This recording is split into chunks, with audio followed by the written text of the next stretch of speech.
Stage 7 in the 10 C's framework is called client. The objective of this stage is to sell more to your existing clients. This is my favorite in the entire framework, and I think it's probably the easiest way to grow any business. The idea at this stage of the process is not trying to win new clients. This stage is focused on people you already know, people that have already bought from you in the past and are current or past customers. How do you squeeze more juice from each of these customers? We're going to look at this question over three areas: existing clients, existing product offerings, and new product offerings.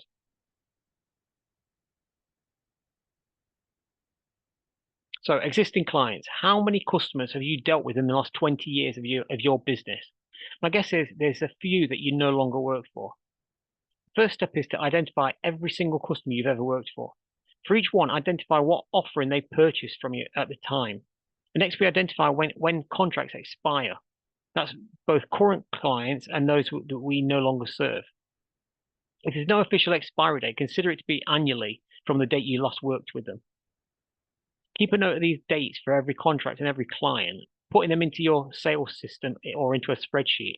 And you'll ideally want to set an alert, giving you a notification in advance of the date, so you can prepare a new proposal or arrange a renewal meeting with the client.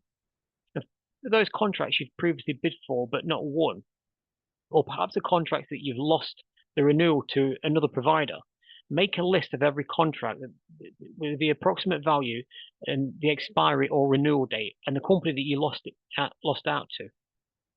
If possible, also try to discover who within that competitor company is responsible for managing the bid and likewise the contract.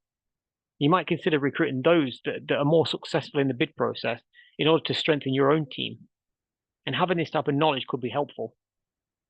If the original was a one-off capital project rather than a retainer style contract, consider whether there might be a recurring revenue element later on, and make a note of the likely date that could occur as well.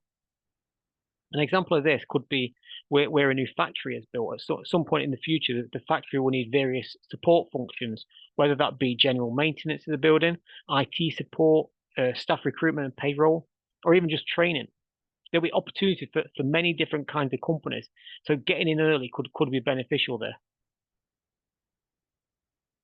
One of the areas I struggle to understand is why a company sits back and waits for a client to come to them. I'm a big believer in creating an opportunity for them to work for you or work with you.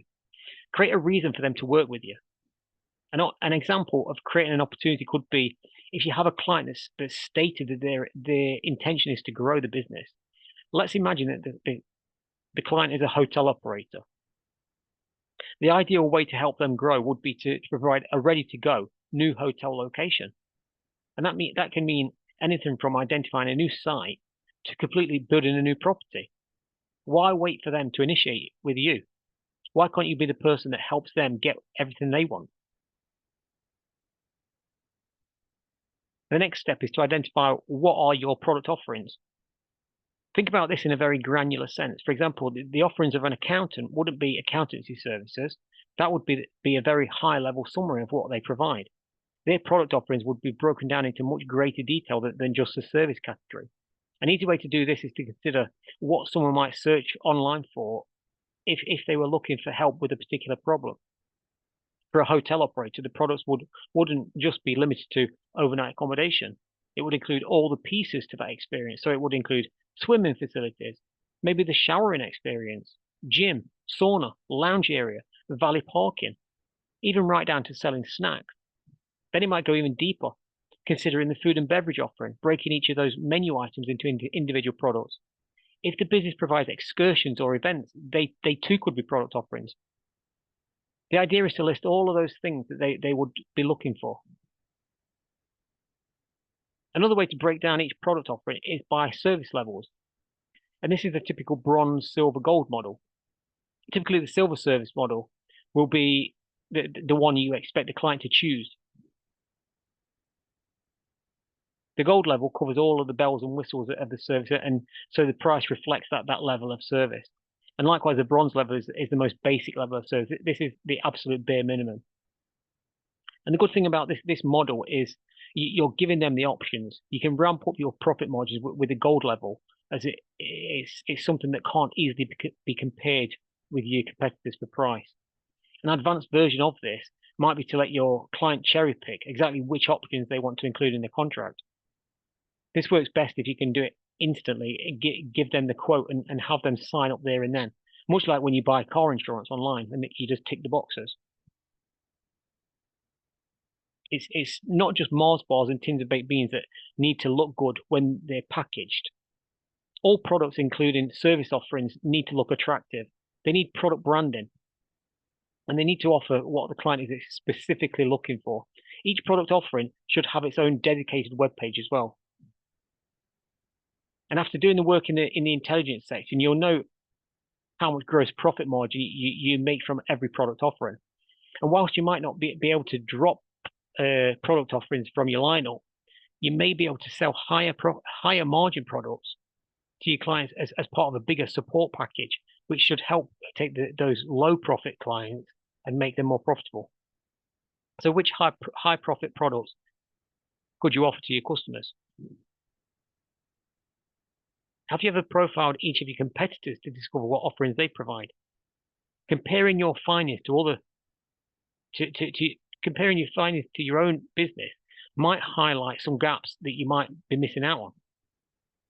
If you're looking at your average local competitors, the chances are that they'll look the same as you. But if you're looking at the exception, the one-off provider that's disrupting the market, or perhaps one of the national providers, you'll probably notice a big gap between what you provide and what they provide, or at least how they position their offerings.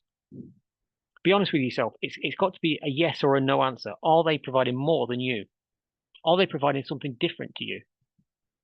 Don't get into the trap of using excuses like, yes, they provide more than us, but they are bigger, or yes, but they're licensed for X services, or we don't have that type of experience. There are two ways to look at this. First, if you've identified a gap, you probably have a few ideas of where you can start looking when it comes to creating new product offerings for your client. Second, if your local competitors are providing the exact same as you, imagine how much extra business you could attract when you start doing something that they aren't.